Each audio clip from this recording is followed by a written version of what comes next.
بسم اللہ الرحمن الرحیم من یطیع الرسول فقد اطاع اللہ ومن تولی فما ارسلناک علیہم حفیظا صدق اللہ مولانا العظیم۔ جس نے رسول کا حکم مانا بے شک اس نے اللہ کا حکم مانا، اور جس نے منہ پھیرا تو ہم نے تمہیں ان کے بچانے کو نہ بھیجا۔ ایک ہی آیت ہے، مکرر تلاوت کیا، کل بھی اس کو میں نے تلاوت کیا تھا۔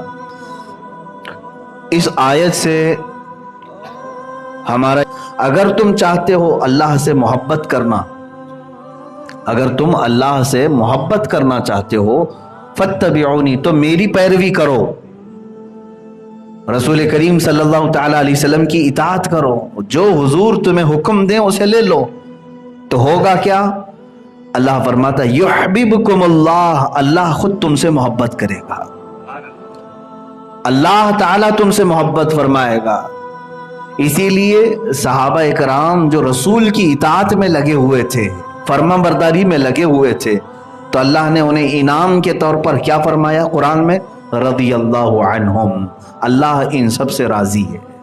کیوں راضی ہے؟ اس لیے کہ رسول کی ہر بات کو من و عن تسلیم کرتے۔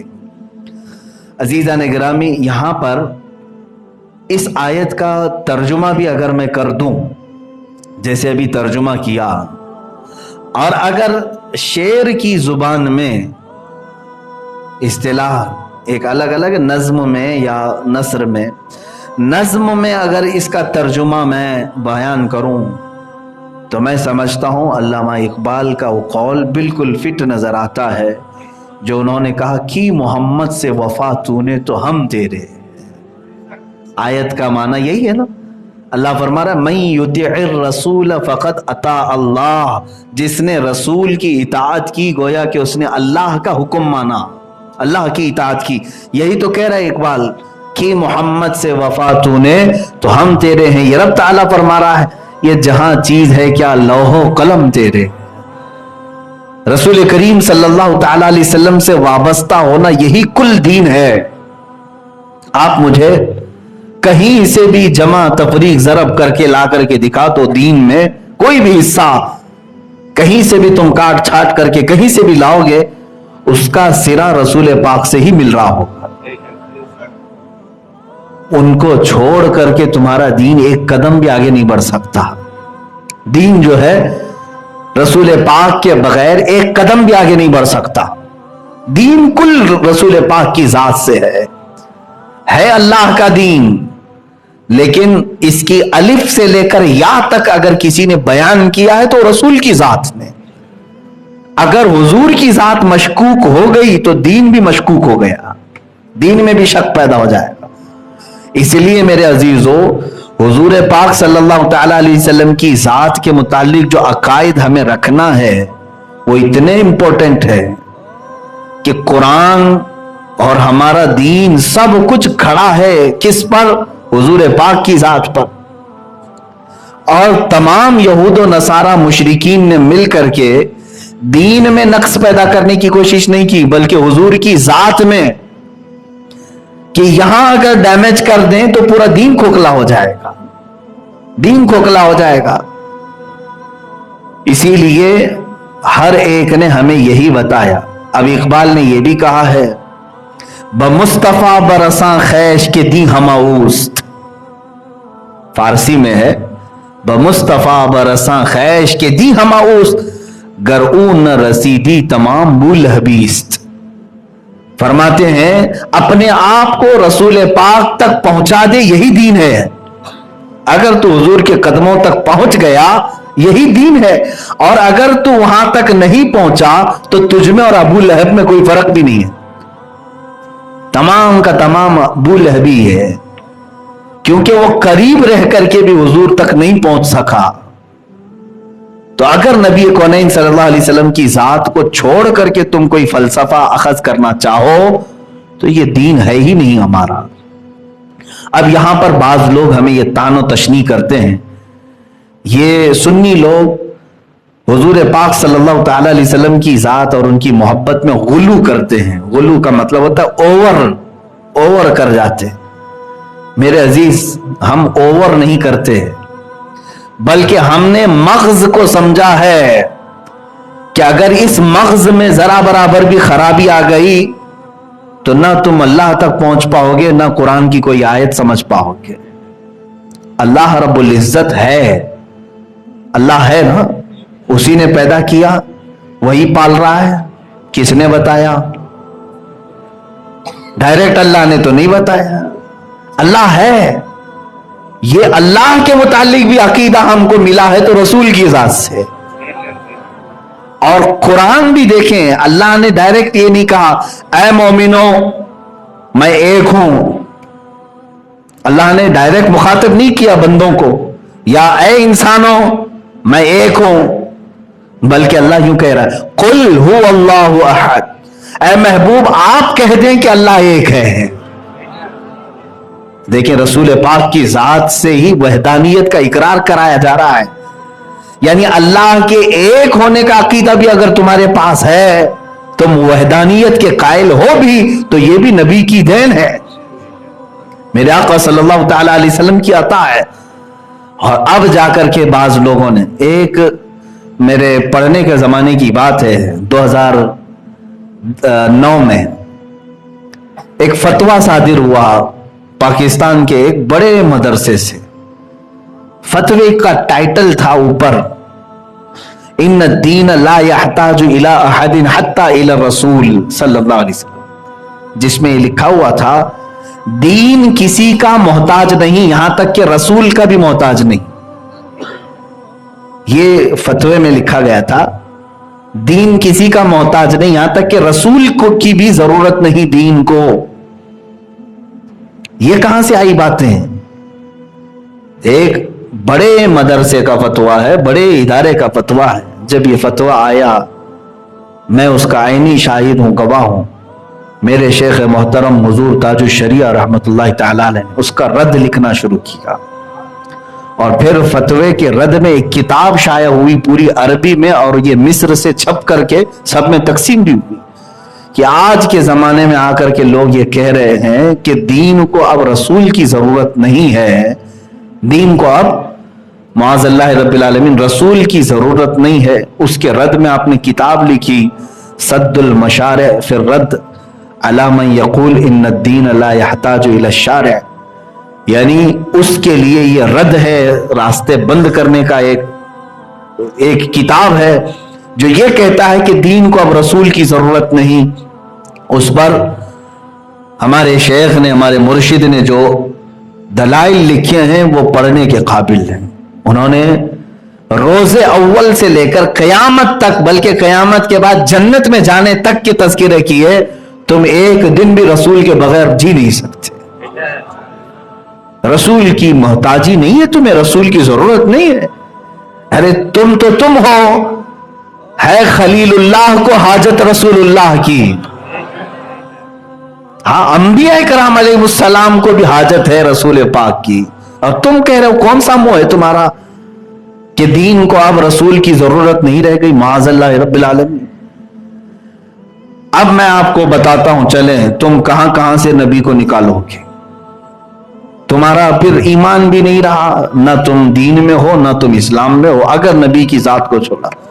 ارے میاں جس وقت ہم پیدا ہوئے کان میں جب ہمیں اذان دی گئی تو جہاں اللہ کی شہادت، اللہ کی گواہی دی گئی، ساتھ میں یہ بھی کہا گیا اشہد ان محمد رسول اللہ، کیا نہیں کہا گیا تھا کان میں؟ اذان کا لفظ ہے، پیدا ہوتے ہی رسول کی گواہی تمہارے کانوں میں پڑ گئی ہے، میں گواہی دیتا ہوں کہ محمد صلی اللہ علیہ وسلم اللہ کے رسول ہیں۔ اور اس کے بعد جب تم ہوش میں آئے یا تمہاری عقل اب سلامت ہوئی، تم دین کی طرف احکام کے مکلف ہوئے، کون سا ایسا دن ہے جس دن مسجدوں سے آواز نہ آتی ہو اشہد ان محمد رسول اللہ؟ میاں یہاں تو عبادت کس کی ہو رہی ہے؟ مسجد میں کس کی ہوتی ہے؟ اللہ کی عبادت ہوتی ہے۔ اللہ کی عبادت میں جب بلانا ہے لوگوں کو، اذان بلانے کے لیے ہے نا، تو رسول کی گواہی کیوں دی جا رہی ہے؟